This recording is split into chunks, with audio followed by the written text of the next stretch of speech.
Hello प्यारे बच्चों, आप सभी का स्वागत करता हूं इस यूट्यूब चैनल पर। तो आइए आज हम लोग सीखते हैं एपी समांतर श्रेणी। और आप लोग वीडियो के अंत तक बने रहिएगा। अगर अच्छा लगे तो चैनल को सब्सक्राइब और लाइक कर दीजिएगा। तो यहाँ से देखिए हम आगे चलते हैं। लिखा हुआ है समांतर श्रेणी। इसमें दो चीज़ लिखा हुआ है, समांतर और श्रेणी।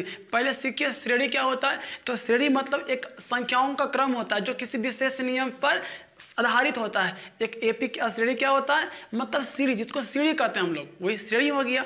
संख्याओं का क्रम है जो एक विशेष नियम पर आधारित होता है, सजा हुआ रहता है, उसे एपी कहते हैं या श्रेणी कहते हैं, श्रेणी कहते हैं। अब देखिए यहाँ पर आप इस भुट्टे को देख लीजिए।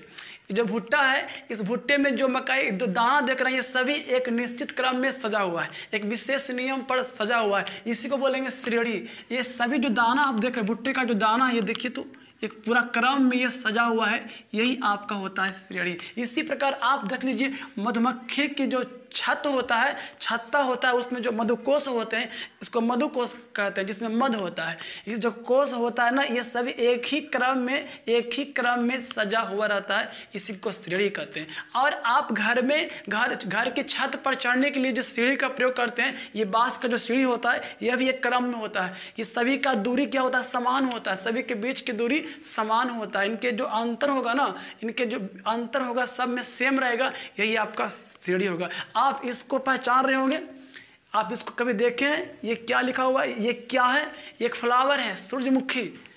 ये फ्लावर सूरजमुखी है।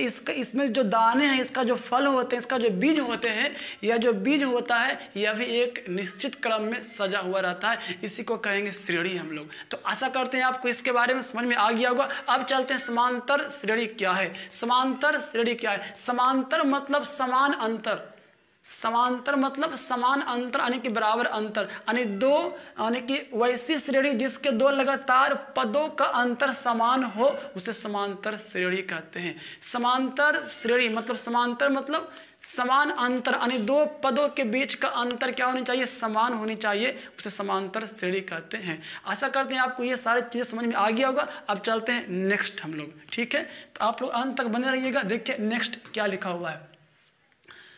आइए नेक्स्ट, अब हम लोग सीखते हैं एपी, यानी यहाँ कुछ नोट्स है, उसके बारे में जानते हैं पहले एपी।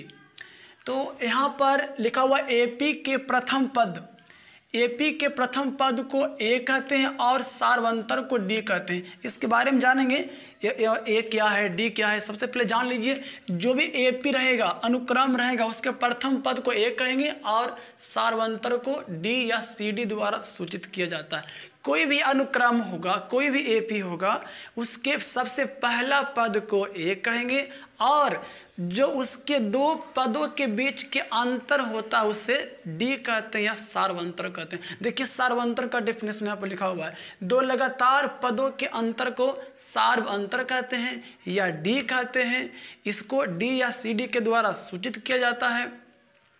और उसके बाद कुछ और बातें हैं कि सर एपी क्या होता है। देखिए एपी अभी बताए थे आप लोगों को कि जब किसी अनुक्रम में दो लगातार पदों का अंतर समान हो, उसे एपी कहते हैं। ये प्रश्न एक लिखा हुआ है, 1, 4, 7, 10, 13 का प्रथम पद और सार्वंतर लिखें। ये आपका एपी है। देखिए एपी, इसके जो सभी का जो अंतर होगा समान होगा। एक बात मैं आपको और सिखाता हूँ यहाँ पर कि जो एपी होता है, एपी के पदों को T1, T2, T3, T4 ... इत्यादि Tn द्वारा सूचित किया जाता है। और इसमें होता क्या है, एपी के अंतिम पद को Tn या L के द्वारा सूचित किया जाता है। यह भी जानना जरूरी है। एपी के अंतिम पद को Tn और या फिर L भी कह सकते हैं। एपी के प्रत्येक पद को T1, T2, T3, T4 ... यानी Tn द्वारा सूचित किया जाता है। इस प्रश्न में देखो लिखा हुआ है 1, 4, 7, 10, 13, ये एपी में है।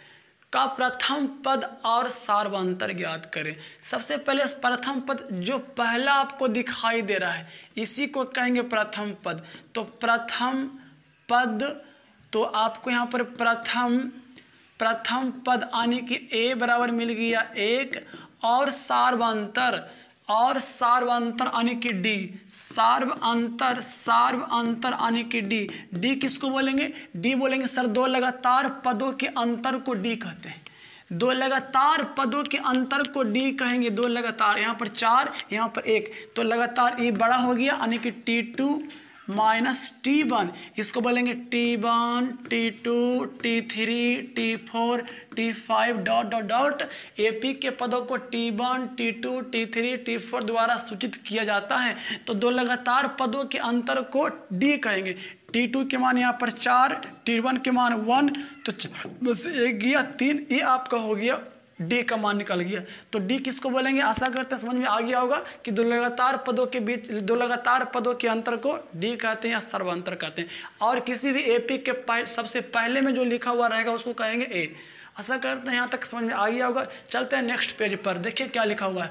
लिखा हुआ है यदि किसी AP का प्रथम पद A, यदि किसी AP का प्रथम पद A और सर्वांतर D रहे तो AP का जो व्यापक रूप होता है A होता है, फिर दूसरा A प्लस D, तीसरा A प्लस 2D, चौथा A प्लस 3D, उसके बाद पाँचवा A प्लस 4D, इसके बाद छठा A प्लस 5D, इसका सातवां A प्लस 6D, इसका आठवां A प्लस 7D, नौवां A प्लस 8D। इसी प्रकार से और लिख सकते हैं। मतलब जितना का लिखने का है उसमें एक D काम करके लिख देंगे।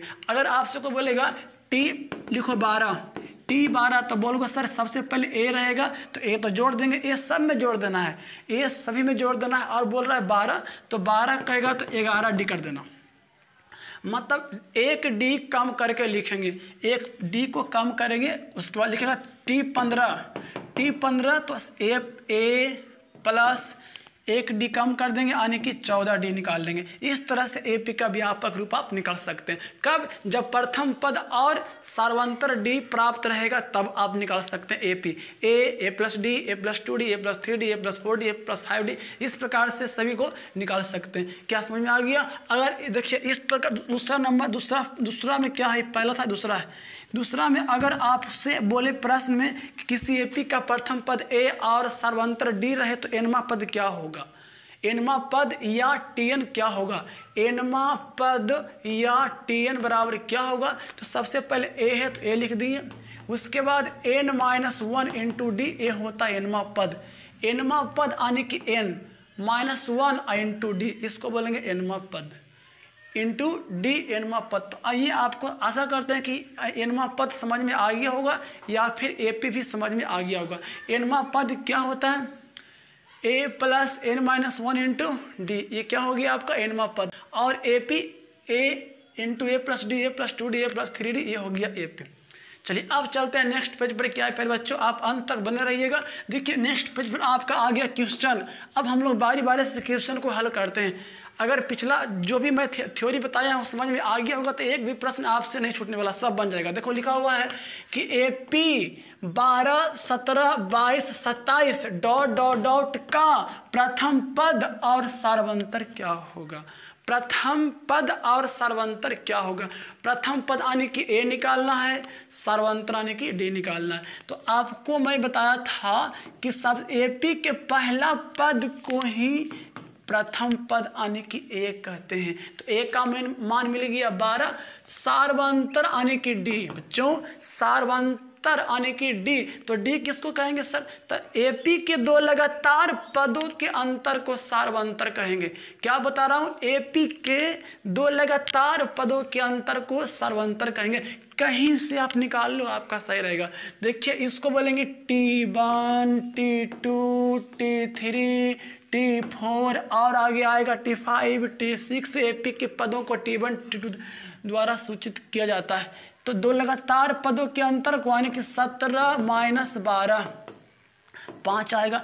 कहीं से निकाल सकते हैं 22 माइनस 17, यहाँ भी 5 आएगा। 27 माइनस 22, यहाँ भी 5 आएगा। तो आपका आंसर हो गया प्रथम पद A, सर्वांतर हो गया 5। ऐसा करते हैं, समझ में आ गया होगा। चलते हैं नेक्स्ट क्वेश्चन पर। देखो लिखा हुआ है AP के 2, 7, 12 डॉट डॉट डॉट का 10वां पद ज्ञात करें। 10वां पद ज्ञात करने के लिए सबसे पहले आपको ए चाहिए और डी चाहिए, ए चाहिए और डी, ए और डी का मान पता रहेगा तो 10वां पद निकल जाएगा। देखिए सबसे पहले निकालते हैं प्रथम पद, तो यहाँ पर प्रथम पद आने की ए बराबर मिल गया 2, प्रथम पद ए बराबर मिल गया 2 और सार्वंतर आने की डी बराबर कैसे निकालते हैं, T2 माइनस T1, ये T1 हो गया, T2 हो गया, T2 माइनस T1 आने की दो लगातार पदों के अंतर को सार्वंतर कहते हैं। T2 माइनस T1 आने की 7 माइनस 2 बराबर हो गया 5, ये हो गया आपका ए, ये हो गया आपका डी। अब यहाँ से बच्चों निकाल 10वां पद निकाल दो। तो 10वां पद निकालने के लिए अभी मैं आपको बताया हूँ T10, 10वां पद के मतलब T10 इसका एक फार्मूला होता है, निकालना है T10 आने की Tn निकालना है, T10 निकालना है, T10 निकालना है। तो T10 बराबर क्या होगा, सबसे पहले आपको Tn का फार्मूला मालूम होना चाहिए, निकालना है 10वां पद आने की यहाँ पर n का मान आपको दिया है 10, n का मान 10 मिल गया, 10वां पद निकालना रहेगा। तो चूंकि फार्मूला होता है Tn बराबर a plus n minus 1 into D, ये हो गया Tn का फार्मूला। निकालना है 10वां पद, तो 10वां पद निकालना है तो यहाँ पर n का मान हो गया 10, n का मान हो गया 10, तो t का t रहने दीजिए, n की जगह पर 10 धर दो और a का मान कितना मिला हुआ है 2 प्लस यहाँ n की जगह पर रखाएगा 10 माइनस 1 और d का मान आप निकाले 5, d का मान T2 माइनस T1 आने की 7 माइनस 2 बराबर 5। आगे हल करते हैं, 2 के 2 रहेगा, 10 में से गया 9 गुना 5, उसके बाद 2 9 पचे 45, 45 2 47, ये आपका निकल गया T10 बराबर 10वां पद निकल गया, ये आपका हो गया 10वां पद। कहोगे सर 1 नंबर के पूछेगा तब कैसे बनाएंगे, 1 नंबर का भी बनाना बहुत ही आसान है। आपको प्रथम पद और डी का मान अगर पता है तो आइए ऑब्जेक्टिव कैसे बनाएंगे, यानी T10 कैसे बनाएंगे, कैसे लिखेंगे, 1 नंबर में पूछेगा तब। तो देखो T10 है, 10वां पद निकालने कहेगा तो अभी मैं एपी का व्यापक रूप आपको बताया था, यहाँ से एपी का व्यापक रूप बताया था कि जम्मा पद पूछेगा उसमें से एक कम करके डी जोड़ देना ए में। तो यहाँ आपको पूछा जा रहा है 10वां पद क्या होगा, सबसे पहले मेरे पास ए रहेगा, उसके बाद 10वां पूछेगा तो 9 और डी, एक डी कम करके यानी एक सार्वंतर कम करके ये निकल गया आपका। ए का मान कितना मिला 2, उसके बाद 9, डी का मान यहाँ पर से 5, 9 पचे 45 और 2 47, ये हो गया आपका 1 नंबर का फाइनल ऑब्जेक्टिव। इसी तरह से और आप प्रश्न को बना सकते हैं, लिखा किसी समांतर श्रेणी 1 4 7 10 का 18वां पद ज्ञात करें। अब बताओ इसको दोनों तरह से बना सकते हैं या फिर लॉन्ग से बना सकते हैं, फिर शॉर्ट से बना सकते हैं, दोनों तरह से आप इसको हल कर सकते हैं। चलिए सबसे पहले अब हम लॉन्ग से बनाते हैं।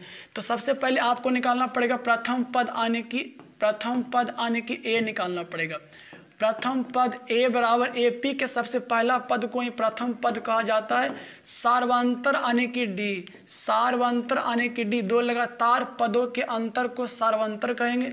तो T2 माइनस T1 इसको बोलेंगे T1, ये हो गया T2, 4 माइनस 1 बराबर हो गया 3, ये निकल गया डी। निकालना है 18वां पद, 18वां पद निकालना है यानी कि n का मान दिया है 18, 18वां पद के मतलब n का मान दिया 18, ये हो गया।